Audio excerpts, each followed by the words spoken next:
Joined by Brayden Schuurman of the Victoria Royals. Brayden, let's talk about camp so far. How are things in Victoria? What's the mood like amongst the guys? And how anxious, amped, excited are you guys to get the season going here in a couple of weeks' time? Yeah, it's great to be back. I think everyone's super excited. Obviously, coming off of a big summer for a lot of us, and yeah, guys are super excited to be back. And great, what a better place to be than Victoria, right? So it's been good. Tell me about your summer. You got an NHL Camp Experience as well during the kind of development camp season there. But in speaking with some folks around the Royals organization, you're a guy that's been putting in the work here ahead of 2022-23. Yeah, it was a good first taste of what it's like, what that level's like, and kind of what steps I need to take moving forward to get to that level and to play at that level one day. So yeah, I've been working really hard and yeah, improving every day. And you're going to Boston here next week as we speak right now. It's just after Labor Day, heading to Bruins camp here. I mean, tell me about what you're hoping to get out of that experience and kind of what you're hoping to show the Bruins as well. Yeah, hoping to show them everything that I got. I think me as a person, and then more importantly, I guess me on the ice, and just basically showing them what I got, and yeah, hopefully they like what they see. Let's talk about your team in Victoria here. I mean, when you look at the forward group, you lose a couple of guys that were 20 years old last year in Peach and in Pfizer, but boy, you were neck and neck with them in terms of offensive production last season. When you look at your forward group, I mean, how ready are those shoulders to be, one of the big leaders again in Victoria again this season offensively?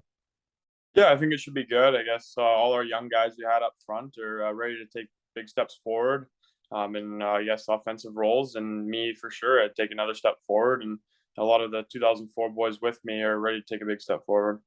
Well, and that's the thing too, right? Your coach Dan Price is telling me that this is kind of the third year that '04 group has been together, and so with familiarity comes success in terms of gaining chemistry and gaining experience in this league. I mean, tell me about some of those other '04 guys that are kind of riding shotgun with you that you think will be big contributors with the Royals this year.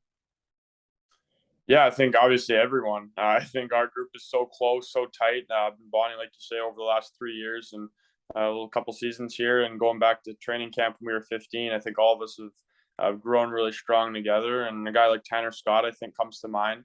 A very offensive-minded player, but also takes care of his own end. I think he can be a huge contributor to the offense this year. How much of a revelation was Tyler Palmer for your group last year? Huge, getting palms in. Guy's the hardest working guy on the ice. So yeah, having a guy like that back there between the pipes, knowing someone that you can count on is really huge for us. Gives our group a lot of confidence when he's back there. You guys certainly went through a fair amount of adversity last year, Brayden, when it comes to, you guys had a bit of a slower start to the regular season. You guys battled through injury and you didn't have your captain for half the season too. And still, despite it all, you came within a whisker of making the playoffs last year. I mean, when you go through an experience like that, in the long run, how much does having that experience that you went through, especially in the second half of last season, can help you guys and maybe make you guys even hungrier than you might ordinarily be for the season ahead? Yeah, exactly. Our group's obviously really hungry, and it really shows the character of this group and kind of just what everyone's mindset, everyone's just how they are as people. Really putting in that effort and knowing that it does get easier after some of those hard times with the injuries and stuff. Yeah, it's tough playing games with 7 or 8 forwards in your lineup in a given night, but getting that experience and grinding it out, I think that's kind of what it's going to take and what it's going to take in the playoffs, and that's where we hope to be this year.